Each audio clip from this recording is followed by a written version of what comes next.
लिखें 80 का मैटर है। यदि मनुष्य स्वयं को जान ले कि वह प्रकृति के किस गुण के प्रभाव में है, तो उसके लिए अपने जीवन की दशा एवं दिशा सुधारना बड़ा आसान हो जाएगा। मानव शरीर प्रकृति के 5 महाभूतों जल, पृथ्वी, आकाश, अग्नि और वायु के अतिरिक्त 5 कर्मेंद्रियों तथा 5 ही ज्ञानेंद्रियों और मन द्वारा पूर्ण होता है। इस प्रकार मनुष्य का शरीर कर्म क्षेत्र के रूप में संसार में प्रवेश करता है। इच्छा, द्वेष, सुख, दुख, संघात, जीवन लक्षण तथा धैर्य जैसे विषय उसकी जीवन क्रिया को नियंत्रित करते हैं।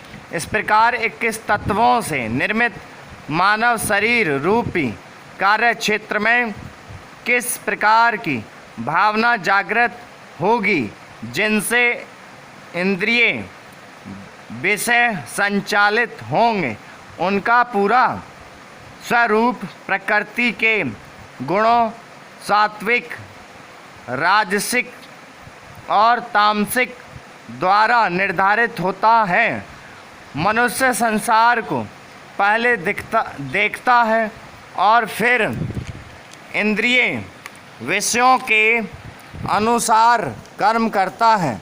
मनुष्य जिस ज्ञान से अनंत रूपों में अभिव्यक्त सभी जीवों में एक ही ब्रह्म को देखता है, उसे सात्विक की संज्ञा दी जाती है। जिस ज्ञान से विभिन्न शरीरों में भिन्न भिन्न प्रकार के जीव देखता है, उसे राजसिक कहते हैं। जिन अति तुच्छ कार्यों को जीवन का लक्ष्य मानता है, उसे तामसिक की श्रेणी में गिना जाता है।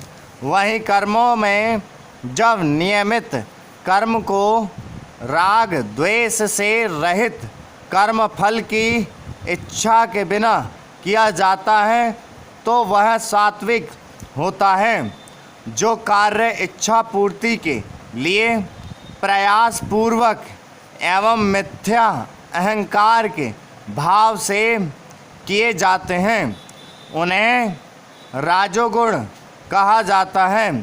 जो कर्म मोह के वशीभूत शास्त्रीय आदेशों की अवहेलना कर हिंसा अथवा अन्य को दुख पहुंचाने के लिए किए जाते हैं, उन्हें तामसी कहा जाता है।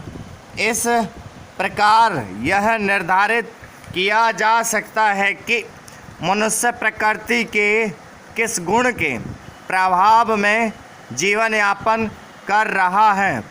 फिर हमें सतोगुण की प्राप्ति के लिए ही प्रयास करने चाहिए, जिससे हम संसार सागर से मुक्त होकर मोक्ष की प्राप्ति करें। सरकार और सरकारी मशीनरी जनता की सेवा के लिए बनाई गई हैं। सरकारी अधिकारी और कर्मचारी लोक सेवक कहलाते हैं। सरकार भी जनता के प्रति जवाबदेह होती है। इसके बावजूद यह अपने दायित्व और कर्तव्य को भूलकर स्वयं सत्ता को केंद्र बन जाते हैं और जनता के हित के बजाय अपने अनुसार सत्ता का संचालन करते हैं। नियम कानून को ताक पर रखकर मनमाने तरीके से काम किए जाते हैं। ऐसे में कौन कह सकता है कि इसमें भ्रष्टाचार की संभावना नहीं है। सरकार और प्रशासन का गठजोड़ जनसाधारण को नहीं देखता। स्टॉप।